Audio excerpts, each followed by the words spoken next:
नमस्कार आज हूँ आमर ईएलआईपी टीम आमर 4टा प्रोडक्ट आम देखा गोटे हूँ ई स्कूल आउटे हूँ ओकेसीएल ओलंपियाड आउटे हूँ ई स्कूल टेक प्लस आउटे हूँ अचीवर सीरीज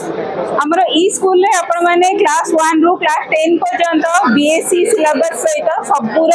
वीडियो आपण ई कंटेंट रूप पाइपर तार क्वेश्चंस भी अच्छी प्लस ओकेसीएल ओलंपियाड एबे हमर न्यूली लॉन्च होती जोटा कि आर वर्ष आम सक्सेसफुली कंप्लीट कर सारी तार परीक्षा हो सारी कमिंग मार्च रे तार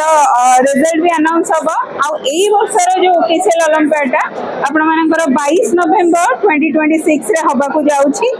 नेक्स्ट रहिला ई स्कूल टेक प्लस जोटा कि हमर डीएवी स्कूल मानकर बहुत बढ़िया रे चली पिला माने बहुत खुशी अछंती आउरी आगो को हमें अलग अलग स्कूल रे भी देखेबा को जाउछु आ रहिला हमर अचीवर सीरीज जोटा लास्ट को सेटा आपण मानकर जेते सारा गवर्नमेंट आउ नॉन गवर्नमेंट आपण मानकर एग्जाम रहउची ता रिलेटेड सबूर वीडियो कंटेंट रहउची आपण फ्री रे भी नहीं पारिबे आ तार पेड वर्जन भी अछि तार पेड वर्जन भी नहीं पारिबे। Thank you.